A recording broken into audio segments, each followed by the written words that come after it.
My name is Carol, 22 years old. I never thought I'd be back in my parents' house this soon after graduation.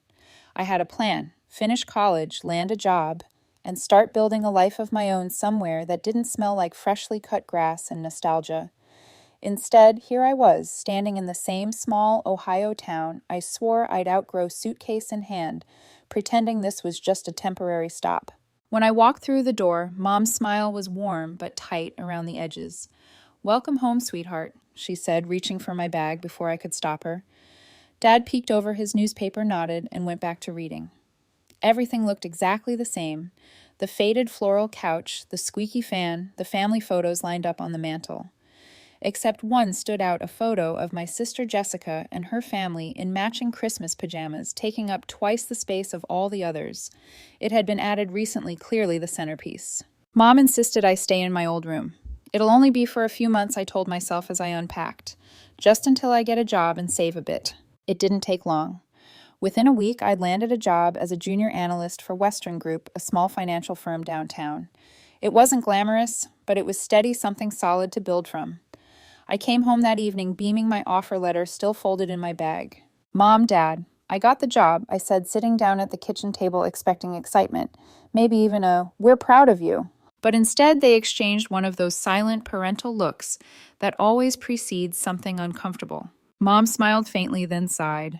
"That's wonderful, honey. We knew you'd find something quickly." Dad cleared his throat. "We've been meaning to talk to you about something." The way he said it made my stomach drop. "About what?" Mom folded her hands together, her voice soft but rehearsed. "With my arthritis getting worse and your dad's hours at the auto shop being cut, things have been a bit tight lately. We could use a little help with the bills, just utilities and groceries, nothing too heavy." I stared at my plate. It wasn't unreasonable, but still it stung. I'd barely started earning, and already my paycheck had a destination. I forced a smile. "Yeah, of course. It's the least I can do." They looked relieved, and that's when I should have realized this wasn't a small favor. It was the beginning of something much bigger. Over the next few months, my life slipped into routine. Work bills, errands, sleep. I gave my parents part of each paycheck without question. Mom would pat my hand and say, "You're such a blessing to this family," while Dad muttered something about pulling together. I told myself it was fine, temporary. Family helps family, right? But as weeks turned into months, the requests grew. "Can you cover the electric bill this time? Would you mind picking up groceries? Oh, and since you're off work, Saturday, can you drive me to the pharmacy?" Every, of course, I said, was another quiet surrender. Then came the guilt trips, subtle at first like hairline cracks. Once I mentioned saving up for my own apartment. Mom sighed theatrically. "It must be nice to dream about moving out when the rest of us are struggling to keep this house running." Dad chimed in, shaking his head. "Some people don't realize how good they have it."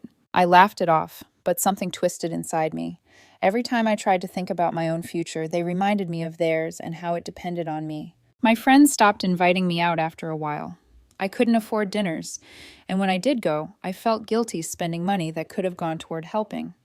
My world shrank to this house, this job, this endless loop of responsibility. Still, I tried to tell myself it was love. They'd raised me after all. I owed them something. That's what good daughters do.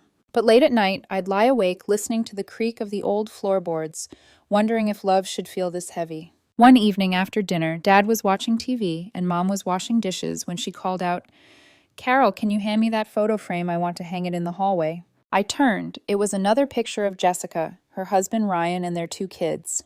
Big smiles, a perfect little family. I hesitated. "Don't you already have one in the living room?" Mom laughed softly. "Oh, that one's from 2 years ago. Jessica sent this new one last week. It's so sweet of her to think of us, isn't it?" I passed her the frame, but inside something cracked a little more. Jessica, the golden child, always had been. When she got her first promotion, they threw a dinner. When I graduated college, Mom texted "proud of you" with a heart emoji. That was it. Later that night, as I scrolled through job postings for apartments I couldn't afford yet, I overheard Mom talking to Dad in the kitchen. "She's dependable, Gary. Always has been," Mom said quietly. "Jessica's life is messy, but Carol, she keeps things steady. Thank God for her." Dad grunted in agreement. "Yeah, she's the responsible one." I should have felt proud. Instead, I felt like I'd been labeled the steady one, the safe one, the one who'd hold the family together while everyone else fell apart. And just as I was trying to figure out how to escape the invisible cage I'd built for myself, life decided to make the walls even higher. It started with the doorbell one Friday evening. I'd just come home from work, exhausted, dreaming of quiet and Netflix. But when I opened the door, my heart sank. Jessica stood there, frazzled, dramatic, with Ryan behind her, carrying luggage, and their two kids darting around like sugar-fueled tornadoes. "Surprise," Jessica said brightly, brushing past me before I could speak. Behind her, Ryan sighed, dragging in a duffel bag. "Hey, Carol," he muttered, not meeting my eyes. I blinked. "What's going on?" Jessica flopped onto the couch. "We just need a place to stay for a while. Ryan's consulting gig ended and my boutique's been slow. You know how it is." No, I didn't. I really didn't. Within seconds, Mom came rushing from the kitchen, wiping her hands on her apron. "Oh, my babies are here," she cried, pulling Jessica into a hug. "You poor things, you've been through so much." Dad followed, laughing as he hoisted little Benji into the air. "There's my champ. You'll stay in the spare room, Jess. Ryan, make yourselves at home." Make yourselves at home. The words echoed like a warning bell. As the house filled with laughter and noise, I stood frozen in the doorway, invisible again. And deep down, I already knew this wasn't going to be a little while. It was the beginning of the end. The next morning, the house felt like a daycare had exploded inside it. Toys were everywhere, plastic blocks under my feet, cereal on the rug, and the sound of a cartoon theme song looping endlessly from the living room TV. Mom was glowing, fluttering around Jessica like a proud hostess. "I made pancakes for everyone, Ryan. I know how much you love blueberries." Ryan grunted from behind his phone. Jessica didn't even look up. "Oh, Mom, you didn't have to."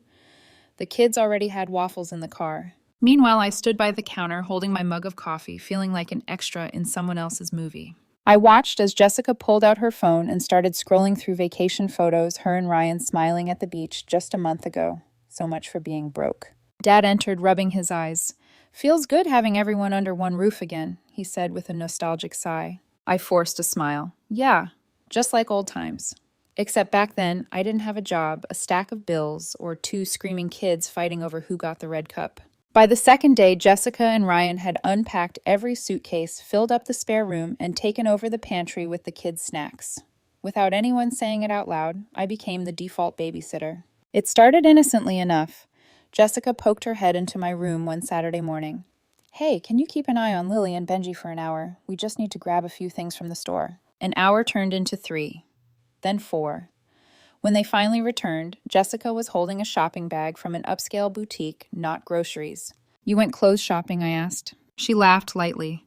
"Oh, we stopped for lunch too. The kids were fine, right?" "They were fine," I said through clenched teeth, "but next time a heads up would be nice." Jessica frowned, offended. "It's not like you had plans." That line, "you don't have plans," became her favorite weapon. Every weekend was the same. I'd wake up with a to-do list for myself, laundry errands, maybe catching up on work, only to find Jessica and Ryan dressed and ready to leave. "We're meeting friends for brunch," Jessica would announce, handing me a printed list of fun indoor games for kids. "We won't be long." Not long meant most of the day. By Sunday, I'd be exhausted. The kids weren't bad, just wild, full of energy Jessica didn't seem to have the patience for. They painted on the walls, fought over toys, and once Benji tried to flush a toy truck down the toilet.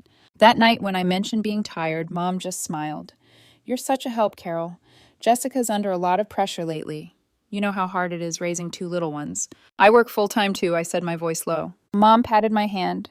"Yes, but you don't have a family to worry about yet. It's different."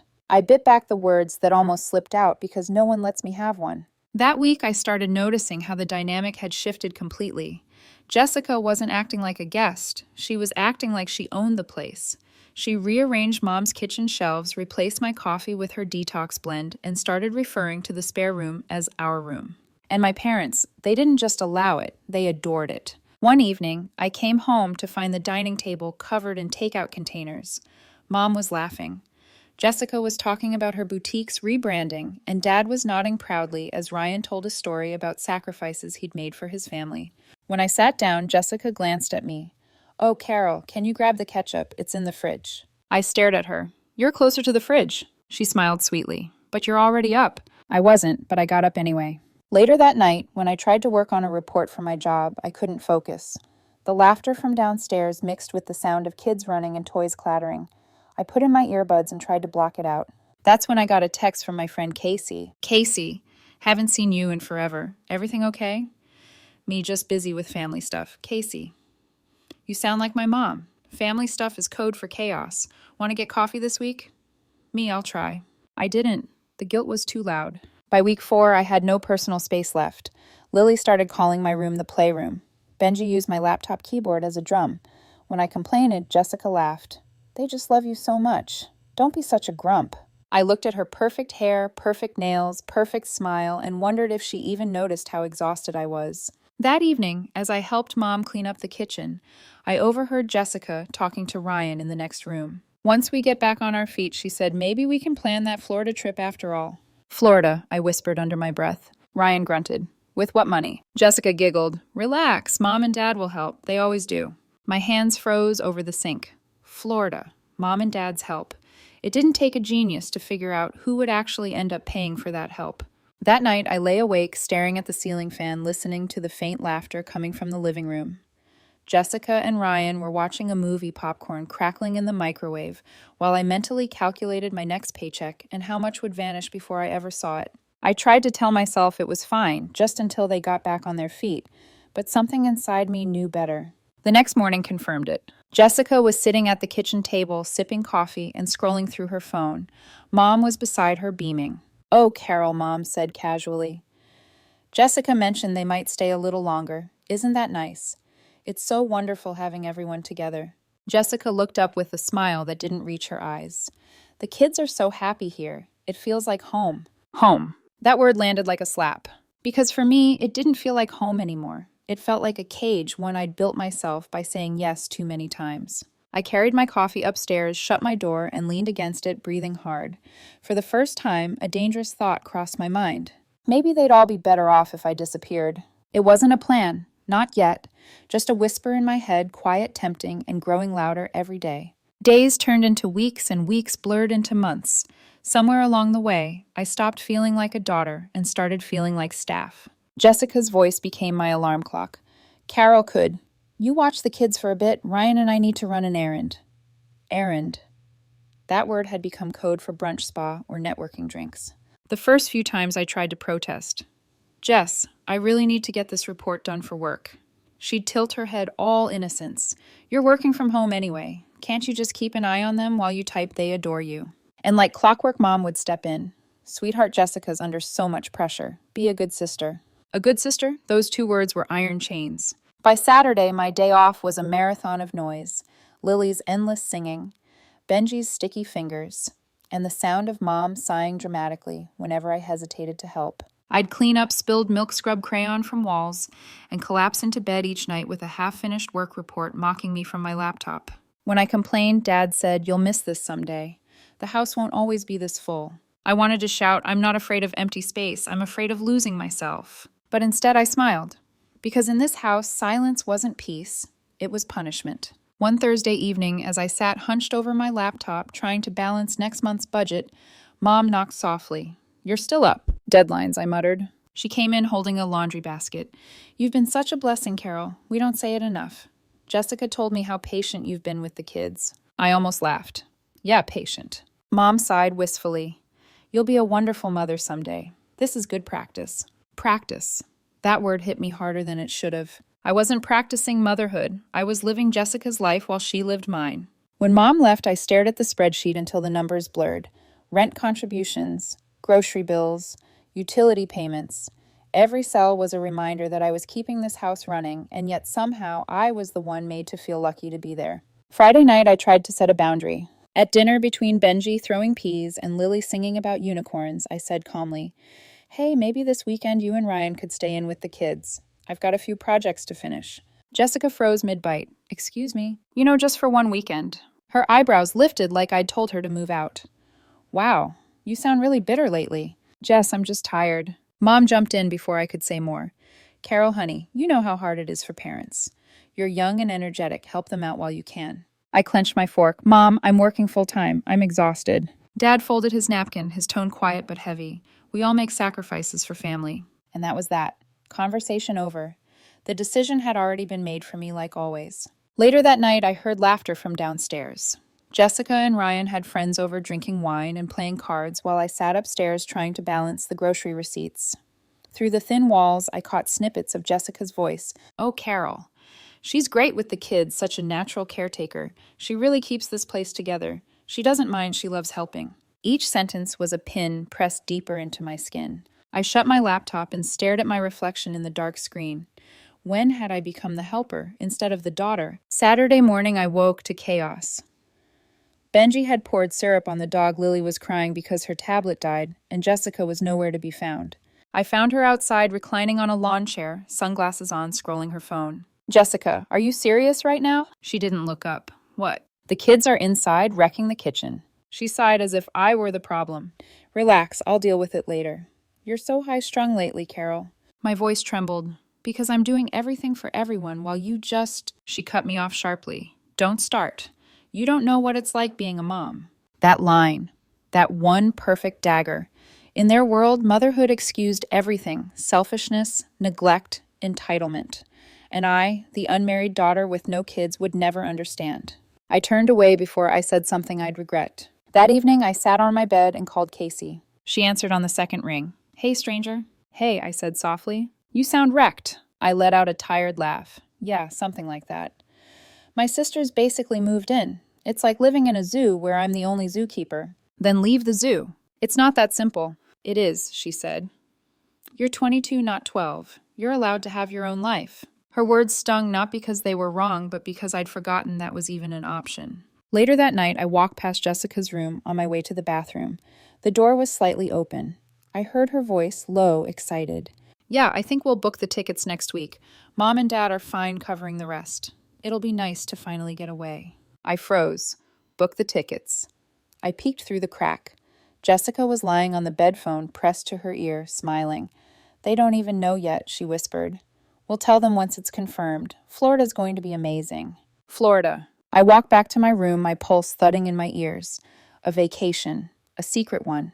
And of course I wouldn't be invited. I'd be here watching the kids again. I sat on the edge of my bed, the weight of it settling over me. Every sacrifice, every extra dollar, every quiet moment of exhaustion, none of it meant belonging. They didn't see me as family. They saw me as infrastructure. I looked out the window, the street lamps casting long shadows across the driveway. Somewhere a car passed by, music playing faintly. A reminder that there was a world out there still moving, and I was standing still. For the first time, I didn't feel guilty for thinking it. I want out. But I also knew leaving wouldn't be easy. They'd never let me go quietly. And deep down, I had the sinking feeling they were already planning their next betrayal. By the time the truth about the Florida trip came out, I'd already stopped expecting fairness from my family. But even then, the way I found out hit harder than I'd imagined. It was a quiet Wednesday evening. I was sitting in my room, scrolling through job postings, half listening to the faint hum of Mom's voice drifting down the hallway. I wasn't eavesdropping, not intentionally, but when you live in a house where everyone forgets you exist, you start hearing everything anyway. Mom's tone was bright, almost giddy. "Yes, we'll all be there. The whole family. It'll be nice to have everyone together before Mary's retirement." I froze. "Whole family." I stood inching closer to the door. "Yes, Jessica and Ryan are so excited," Mom continued.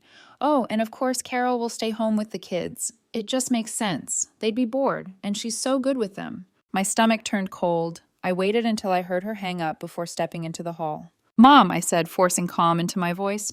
"What was that about Florida?" She looked startled, hands still on the phone. "Oh, I thought Jessica told you." "Told me what?" She smiled, oblivious, or pretending to be. "We're flying down next weekend for Aunt Mary's retirement party. Just a few days. Jessica and Ryan will come too. You'll stay with the kids." I blinked. "I'll what?" "Well, someone has to watch them, and you're so good with them. It's not worth dragging them to a boring adult event." I tried to keep my voice steady. "So everyone's going. Everyone except me." Mom frowned, confused by my tone. "Well, yes. You wouldn't even know anyone there." I laughed.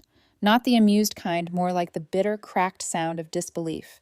"You're planning a family trip without me," and didn't even bother to mention it until I overheard. From the living room, Jessica's voice floated in, bored and dismissive.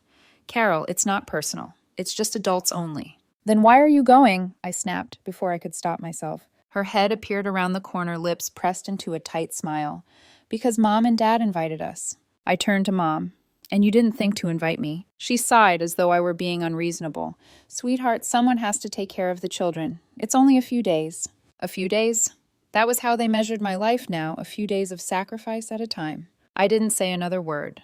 I just nodded, walked upstairs, and closed my door. That night, I sat at my desk, my laptop glowing in the dark. I opened my budget spreadsheet, stared at the numbers, and realized something simple but terrifying: I could leave. Not comfortably, not easily, but I could. All this time, I'd been telling myself I had to stay, that it would be selfish to leave, but what was left of me to protect? I thought of the photo wall downstairs, Jessica's family smiling in every frame, while my graduation photo sat half hidden behind a plant. I thought of Mom's voice calling Jessica our little miracle, and Dad's proud grin whenever Ryan talked about managing family finances while I paid the bills. And I thought of that phone call, Mom telling someone that the whole family was going to Florida. That's when I made the decision. If they could plan a trip without me, I could plan my own escape. I texted Casey. Me still going camping this weekend, Casey. Yep, leaving Saturday morning. You and me, I'm in. I felt lighter the second I hit send. It wasn't about revenge, it was about oxygen, about remembering what it felt like to make a decision without asking permission. Over the next few days, I started preparing quietly, packing little by little. A flashlight slipped into my backpack one morning, a set of clothes tucked under my desk at night. I didn't dare pack all at once. Jessica would notice, and Mom would start asking questions.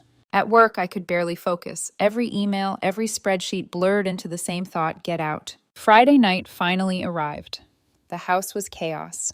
Mom and Jessica were bickering over sunscreen brands. Ryan was fixing a squeaky suitcase wheel. The kids were chasing each other through the hallway, nearly knocking over a lamp. I stood by the kitchen counter, sipping tea, pretending to listen. "Oh, Carol," Mom called out. "Don't forget Benji only drinks his milk warm before bed." I nodded, my jaw tight. "And Lily likes the pink pajamas, not the purple ones," Jessica added, already scrolling her phone. "Got it," I said, my voice flat. It was the same tone I used at work when a client made an impossible request. Numb, polite, detached. By 10 p.m., the house finally quieted. Suitcases were zipped, lights were dimmed, and the steady rhythm of snoring began from my parents' room. I slipped out of bed, my heart pounding. My duffel bag was ready, hidden in the back of the closet all week. Hiking boots, water bottle, charger, snacks.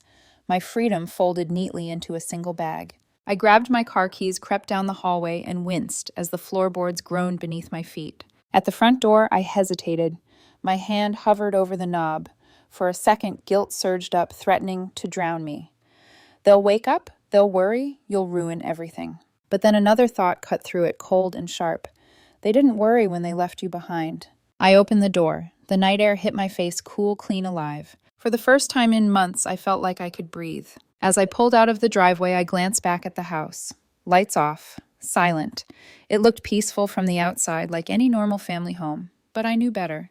Inside those walls, I'd lost myself piece by piece. Not anymore. The drive to Blue Ridge Falls was quiet.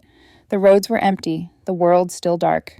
I turned up the radio and let the music fill the car. Every mile between me and that house felt like shedding a layer of guilt. By the time the sun began to rise, I was halfway there. When I finally pulled into the campsite, Casey was already there, waving with a thermos in hand. "Hey, you made it." "I made it," I said, smiling for real, for the first time in months. The air smelled like pine and freedom. Birds chattered overhead, and for once there were no voices demanding my time, my energy, my obedience. We spent the day hiking, laughing, roasting marshmallows over a campfire, and as the flames flickered against the dark, Casey asked, "So what's the plan when you get back?" I looked at the fire, at the sparks rising into the night. "I don't know," I said honestly, "but whatever it is, it's going to be mine." I didn't check my phone all weekend. No calls, no messages, no guilt, just silence, and it was beautiful. But deep down, I knew peace like this doesn't last. I just didn't realize how fast it would shatter. When I pulled into the driveway Sunday night, the air was heavy. The kind of stillness that didn't feel peaceful, it felt loaded. The porch light was on. My duffel bag was still in the passenger seat, and for a second I considered just backing out and driving somewhere anywhere else. But I told myself I was being paranoid. I hadn't done anything wrong. Then I opened the door. The first thing that hit me was the smell burnt toast and something sour underneath like spilled milk gone bad. The second was the mess. Toys everywhere, an open bag of chips on the floor, sticky fingerprints on the walls. And then I heard it, Mom's voice sharp and tight. "She's here." I froze. When I stepped into the living room, all four of them were waiting. Mom on the edge of the couch, hands clasped, like she'd been praying. Dad beside her, arms crossed, jaw locked. Jessica standing pacing, eyes wild. Ryan sitting back silent, phone in hand. Lily was crying quietly. Benji was curled on the carpet, clutching a juice box. "What's going on?" I asked, though I already knew. Jessica spun toward me. "You disappeared without telling anyone." Her voice cracked, part outrage, part performance. I set my bag down. "I told you I wasn't babysitting this weekend." "You didn't say where you were going," Mom snapped, standing up now. "We had no idea where you were. You could have been in an accident or worse." "I'm 22, Mom. I don't have to check in every time I breathe." Dad's voice cut through cold and deliberate. "We called CPS." The words didn't register at first. "You what?" Jessica folded her arms. "We had to. You left 2 children here alone." I laughed, a sound that came out more like disbelief than humor. "Your children? You mean the ones I never agreed to watch this weekend?" Jessica's face twisted. "Don't you dare twist this around. You've always been selfish, but this is beyond irresponsible." "Selfish." I stepped closer, my voice rising. "You two vanish every weekend while I run this house, pay your bills, feed your kids, and suddenly I'm the selfish one because I dared to take 2 days for myself." Ryan finally spoke, his tone clipped. "You could have at least left a note. We didn't know what to think." "Oh, you knew exactly what to think," I shot back. "You thought your unpaid babysitter ran off and your free labor finally ended." Mom gasped. "Carol, that's enough." "No," I said, shaking. "It's not enough. You called CPS on me because I refused to raise Jessica's kids for her. That's insane." Jessica's voice broke into a shrill laugh. "We didn't know what else to do when we saw you were gone." "So you lied to social services," I said, incredulous. "What did you tell them?" "We abandoned our kids with someone who didn't agree to it, but now she's not home. Please come fix our mess." "Did they hang up on you before or after they started laughing?" Ryan's mouth opened, but no words came out. Mom's voice cracked. "We were scared, Carol. You could have at least let us know where you were." "You were scared for yourselves, not me," I snapped. "You weren't worried when you planned a family trip without even mentioning it to me. You weren't scared when you dumped your grandkids on me like luggage. The only thing you were scared of was losing your built-in babysitter." Silence fell. Even the kids had stopped crying. Then Jessica whispered, "You're unbelievable." "No," I said quietly. "I'm just done." I grabbed my bag and headed for the stairs. Behind me, Mom's voice cracked again. "We raised you better than this." I stopped halfway up the steps and turned. "No, Mom. You raised me to fix everyone else's mistakes and call it love." I slammed my door before she could answer. That night I didn't sleep. My hands were shaking too hard. Every time I closed my eyes, I saw their faces, angry, disappointed, self-righteous. By morning, my phone was full of messages. "Mom, we need to talk about your behavior this weekend." "Jessica, you really screwed us over." "Ryan, you owe the family an apology." "Dad, don't make things worse by running away from responsibility." I turned the phone face down. At work, I tried to focus, but the anger clung to me like a second skin. When my coworker asked if I was okay, I smiled tightly and said, "Just family stuff." It was the kind of excuse no one questions. But by the time I got home that evening, the storm was waiting. Mom was standing in the kitchen, arms crossed. "We need to talk." "I'm tired," I said, trying to walk past her. "This can't wait." I sighed and dropped my bag. "Fine. What now?" Her expression softened slightly, but her voice didn't. "Your sister is hurt. She feels like you abandoned her when she needed you most." I stared at her. "She needed me to babysit her kids while she went on vacation." "That's not a need, Mom. That's entitlement." Her voice sharpened. "You should do your part as a member of this family." I let out a hollow laugh. Funny how that only ever applies to me. When has Jessica ever done her part? Mom opened her mouth, but nothing came out. "Exactly," I said quietly, grabbing my bag again. "I'm done being your safety net." The next few days passed in tense silence. Jessica stopped speaking to me entirely, except for the occasional eye roll or slammed door. Ryan avoided me, though I'd catch him whispering to Mom in the hallway, always stopping when I walked in. Dad kept pretending everything was fine, tinkering in the garage, offering forced smiles that didn't reach his eyes. But the guilt didn't work anymore. Every sigh, every cold glance, every unspoken accusation, it all just made one thing clearer. I wasn't part of this family anymore. I was the glue holding their dysfunction together. And glue only lasts until the cracks are too deep to mend. One night, as I folded laundry, there was a soft knock on my door. It was Dad. "Can we talk?" "Sure," I said flatly. He stepped inside and sat on the edge of the bed, hands clasped. "Look, I know things have been rough lately, and I know you feel like we've been unfair to you." I stayed silent. "But your mom and I were just trying to keep everyone together. This family's been through a lot." I met his eyes.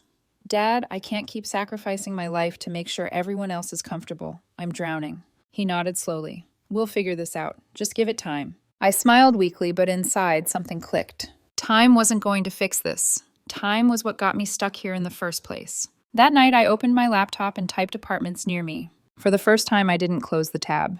By the end of that week, I knew what I had to do. There was no fixing this, no apology that would make it right, no version of me that could stay and still keep breathing. So I made a plan. It started quietly. I used my lunch breaks to call landlords, checked apartment listings between spreadsheet tabs at work, and rerouted a portion of my paycheck to a separate savings account they didn't know about. My fingers shook the first time I filled out a rental inquiry. Not from fear, more from disbelief. It felt surreal to take back something as simple as choice. I didn't tell anyone. Not Mom, not Dad, not even Casey, not until I knew for sure. A few nights later, I dialed Aunt Mary. She picked up on the second ring, her voice warm and steady. Carol, sweetheart. I haven't heard from you since the holidays. How are you? I'm okay, I said, though the word didn't quite fit. Just okay, she asked gently. There was something about her tone that cracked me open. I sat on the edge of my bed, the words spilling out everything. The guilt, the manipulation, the Florida trip they never told me about, even the CPS call. When I finished, the line was quiet for a few seconds. Then Aunt Mary exhaled sharply. I knew something wasn't right when your mother said you were staying home to help. That woman has no idea the mess she's creating. I laughed weakly. You have no idea how much I needed to hear that. Oh, I do, she said firmly. Listen to me, Carol. You've done more than enough for that family. You're young. You've got your own life ahead of you. Move out. Don't ask permission. Just go. Her words hit like sunlight through a storm. If you need help with rent or deposits, she continued, I'll cover it. Consider it an investment in your freedom. My throat tightened. Thank you, Aunt Mary. No need to thank me, she said. Just promise me you won't let guilt drag you back once you leave. I promise. The next morning, I handed in my notice to the landlord, quietly informing him that starting next month, I wouldn't be contributing to the household rent anymore. My parents would have to take over. That evening, I started packing. Slowly, deliberately. I didn't bother hiding it this time. Every folded shirt, every book I slid into a box was a declaration I'm leaving. When I came down for dinner, the air in the kitchen was already tense. Jessica sat at the table scrolling her phone. Mom was stirring something on the stove, but not really cooking, just stirring round and round as if avoiding looking at me. Can we talk? I asked, setting my fork down halfway through the meal. Mom's shoulders stiffened. What is it, Carol? I took a deep breath. I'm moving out. The silence that followed was deafening. Jessica's fork clattered onto her plate. Ryan froze mid-bite. Even Dad stopped chewing. Mom turned slowly. You're what? I found a place. I'm leaving by the end of the weekend. Mom's face drained of color. You can't just leave. We need you here. I kept my tone steady. No, you don't. You just got used to having me here. Jessica scoffed. Wow. So you're just going to abandon us after everything we've been through? After everything I've done for you, you mean, I said quietly. I've paid bills, babysat your kids, run this house while you and Ryan lived here rent-free. Her jaw tightened. You're being dramatic. I laughed soft, tired, bitter. And dramatic, you called CPS on me because I didn't want to babysit.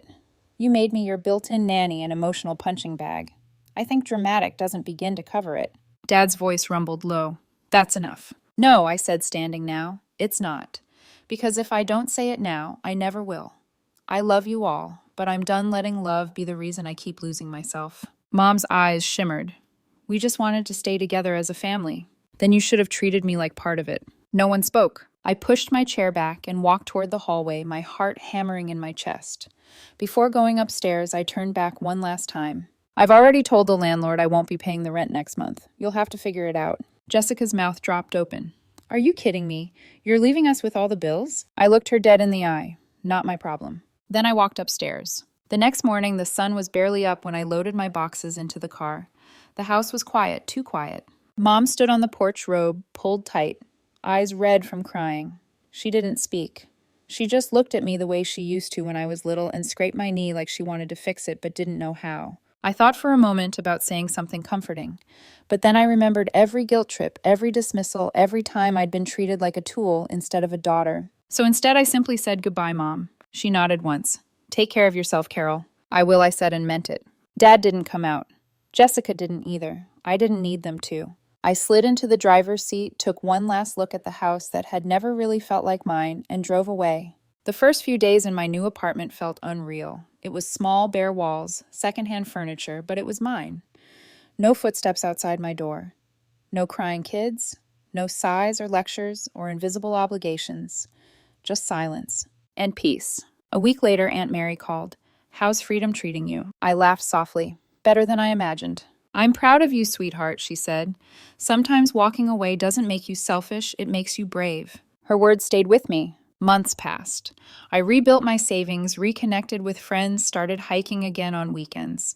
I even signed up for an online course, something I'd wanted to do for years, but never had time for. Mom still sends texts occasionally, little guilt-soaked messages like, "We miss you," or "Your sister's struggling, you could at least call." But I don't answer. Not yet. Maybe someday when I can talk to them without feeling that familiar weight pressing down on my chest. As for Jessica, I haven't heard from her since the day I left. And honestly, that's a piece I never knew I needed. One evening, as I sat by the window sipping tea, I thought back to that night when I slipped out of the house at dawn. The fear, the guilt, the relief. I realized something, Mizum, then. They didn't make me the glue that held the family together. I made myself that way. Out of love, out of obligation, out of guilt. But glue doesn't last forever. Sometimes you have to let things break so you can start over. I looked around my tiny apartment, the quiet hum of the fridge, the faint city lights outside, and smiled. For the first time, I whispered to myself, I'm not holding anyone else's world together. I'm building my own.